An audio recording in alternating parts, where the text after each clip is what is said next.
എവിടെ? ഇതെവിടെ? കൊച്ചിയിൽ. കൊച്ചിയില്. അതെ. ഞങ്ങളിങ്ങ് മലയാളികൾ ഇങ്ങ് എടുത്തു. Thank you. വിടുന്നില്ല ഇനി. അല്ല പറഞ്ഞ ഇവിടെ നിൽക്കട്ടെ. അല്ല ഇടീ സ്റ്റേറ്റിക്ക് നിന്റെ ഉത്തരവാദിത്വം ഇപ്പോ അല്ലേ? അങ്ങനെയല്ല, അത് ശരിക്കും കന്നഡ സിനിമ കണ്ടപ്പോഴേ, അതായത് രുദ്രം ചെയ്യുന്നതിന് മുന്നേ തന്നെ ആ ഒരു ഫീലിംഗ് കൊണ്ടുവന്നത് യുവർ ഫിലിംസ് ടു ദിസ് ഇവിടുത്തെ ആൾക്കാർ നന്നായിട്ട് അക്സെപ്റ്റ് ചെയ്തു. അത് അവരുടെ വലിയ ഹാർട്ടാണ്. അത്രേ ഉള്ളൂ. ഹാപ്പി അല്ലേ? ഹാപ്പി. പിന്നെന്താ? ഇന്നെന്താ വേണു ലൈഫില്? Happy, super happy. അതാണ് നമുക്കും വേണ്ടത്. അതെ, മലയാളികൾക്ക് വേണ്ടത് അതാണ്. അതെ, മലയാളികൾ ഭയങ്കര പൊളി. ബാംഗ്ലൂരിൽ കിട്ടിയാൽ അവർക്ക് അണ്ണാ ലൈക്ക് ഇവിടെ വരുമ്പോ എങ്ങനെ വിളിക്കണേ? അങ്ങനെ തന്നെ. ചേട്ടാ ഇല്ലല്ല, അണ്ണ തന്നെ. അണ്ണ തന്നെ വിളിക്കും. അങ്ങനെ തന്നെ അണ്ണ. അങ്ങനെ വിളിക്കണേ ഇതുവരെ. നമ്മളവിടെ എല്ലാരും ഒരുവിധം സാറിനാണ് അഡ്രസ് ചെയ്തോണ്ടിരുന്നത്. ഇപ്പോഴും ഞാൻ അങ്ങനെ അഡ്രസ് ചെയ്യുന്നു. അതുകൊണ്ട് ഞാൻ അങ്ങനെ സാറ് വിളിച്ചോ? ഞാൻ സാറിന് ഒരു പ്രാവശ്യം പോലും വിളിച്ചിട്ടില്ല. അതെ, എല്ലാവരും അതറിയോ? അപ്പുറം അങ്ങനെ വിളിച്ചിട്ടില്ല. അതെ, ഇപ്പൊ കണ്ടോ? അതൊക്കെ ഞാൻ പറയും. എല്ലാത്തിനെയും കൂടെ സാറ് ചേർക്കുന്നു. എല്ലാത്തിനെയും കൂടെ സാറ് ചേർക്കും. സ്പാനിഷ് മസാല പോലെ സോറി സാർ. സ്പാനിഷ് മസാലയുടെ സീനാണ് ഞാൻ കാണിച്ചുതരാം. അത് കാണിച്ചു തരാം. എന്തായാലും പുതിയ സിനിമ ഡയറക്ടറിന് നമുക്ക് സിനിമയിലേക്ക് പോവാം. ഞാൻ ട്രെയിലർ കണ്ടു, ഭയങ്കര ഇഷ്ടപ്പെട്ടിരിക്കുന്നു. വേറെ ഒരു യാത്രയാണ് സിനിമ പറഞ്ഞു വെക്കുന്നത് എനിക്ക് മനസ്സിലായി. യാത്ര സിനിമ കണ്ട് തീരുമാനിക്കണം. എത്ര വർഷത്തെ കാത്തിരിപ്പാണ് ഈ സിനിമ? എനിക്ക് തോന്നുന്നു 2021 ആ ഒരു സമയത്ത് നമ്മൾ പ്ലാൻ ചെയ്ത് ഇപ്പം സംഭവിക്കുന്ന ഒരു 2-3 വർഷത്തെ ഒരു ജേണിയുണ്ട്. അതിന് മുമ്പത്തെ ജേണി എല്ലാ ബിഗിനേഴ്സിനും ഉള്ള പോലെ തന്നെ ഒത്തിരി ഹേർഡിൽസും ബാരിയേഴ്സും ഒബ്സ്റ്റാക്കിൾസൊക്കെ ഫേസ് ചെയ്തിട്ട് തന്നെയാണ് ഒരു ന്യൂ കമർ ഒരു ആദ്യത്തെ പടമായിട്ട് വരിക. അത് ആസ് യൂഷ്വൽ. അതിൻ്റെ അപ്പുറം അതിനെക്കുറിച്ചൊന്നും പറയാൻ, അത് എല്ലാവരും ഫേസ് ചെയ്യേണ്ടത് തന്നെയാണ്. അതില്ലെങ്കിൽ ഒന്നും പറയാൻ പറ്റില്ല. ഇന്റർവ്യൂവിൽ ഒന്നുമില്ല.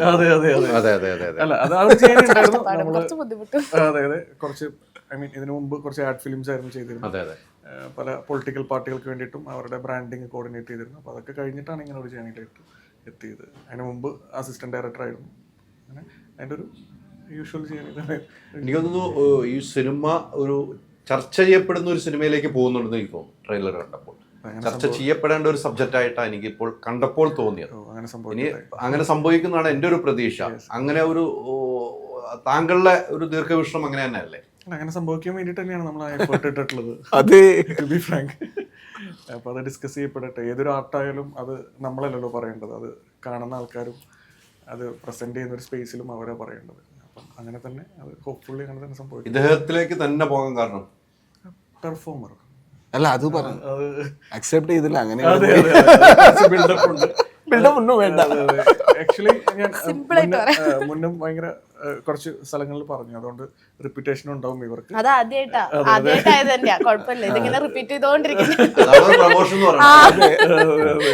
അല്ല, ഞാനിവിടെ നമ്മളിത് ആലോചിച്ചപ്പോൾ ഞാനും ഇതിന്റെ കോറേറ്റർ കിരണും കൂടി ആലോചിച്ചപ്പോൾ ഞങ്ങളത് സബ്ജക്റ്റ് എഴുതി ലോക്കാക്കി. വൺസ് ഒരു നല്ല പെർഫോമർ വേണം എന്നുള്ളൊരു പ്ലാനിൽ തന്നെയായിരുന്നു പോയിരുന്നു. രണ്ടും ഒരു താരത്തിനപ്പുറം. അങ്ങനെ ആദ്യം നമ്മൾ കഥ പറയുന്ന അപർണയുടെ അടുത്താണ്. അപർണ എസ് എന്ന് പറയുന്നിടത്താണ് ഈ സിനിമ സംഭവിക്കുന്നത്.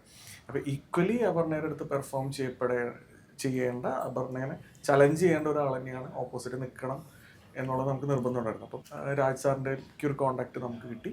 അങ്ങനെ രാജ് സാറിൻ്റെ അടുത്ത് നമ്മൾ പോയി നരേറ്റ് ചെയ്തു. നമ്മളൊക്കെ സർപ്രൈസ് ആക്കിക്കൊണ്ട് സാർ യെസ് എന്ന് പറഞ്ഞു. എനിക്ക് തോന്നുന്നു രാജ് സാർ ആദ്യമായിട്ട് കമ്മിറ്റ് ചെയ്ത മലയാള സിനിമ തിരുതാണ്. അപ്പം അതിൻ്റെ ഒരു ജേണി, ഇത്തിരി VFX ഒത്തിരി ജേണികളുണ്ടായിരുന്നു. അപ്പം അത് കാരണം ആ ഒരു സമയം എടുത്തു. അങ്ങനെ ഇപ്പോൾ ഫൈനലി നമ്മളിവിടെ ഇരിക്കുന്നു. രണ്ടുപേരും ചലഞ്ച് ചെയ്യണം. അപ്പം അത് സംഭവിച്ചിട്ടുണ്ട് സിനിമയിൽ. പെർഫോമൻസിൽ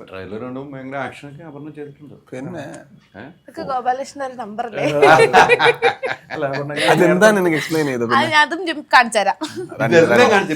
സ്പാനിഷ് മസാല പിന്നെ ഗോപാലകൃഷ്ണൻ. ഇത് ഈ ഇന്റർവ്യൂവിൽ തന്നെ കാണിക്കാതോ വേറെ? അടുത്ത അത് ഒരു ക്ലാസ് ഉണ്ട് ഇനി അതിന് ക്ലാസ് ഉണ്ട്.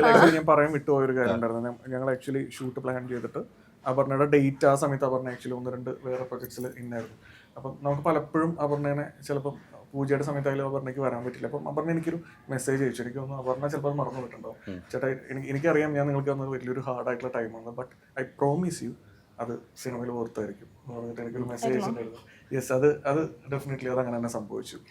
ആ ഒരു മെസ്സേജ് ഇപ്പോഴും ഓർത്തിരിക്കും. അല്ല, അത് ഞാൻ പറഞ്ഞു, അത് വളരെ ജെന്യൂനായിട്ട് അവർ പറഞ്ഞു. അതെ അതെ അതെ അവരത് സിനിമയിൽ തന്നിട്ടുണ്ട്. Ultra modern kitchen devices. ഒരു കിച്ചണിൽ വേണ്ട എല്ലാ ലേറ്റസ്റ്റ് ബ്രാൻഡുകളും ഇവിടെയുണ്ട്.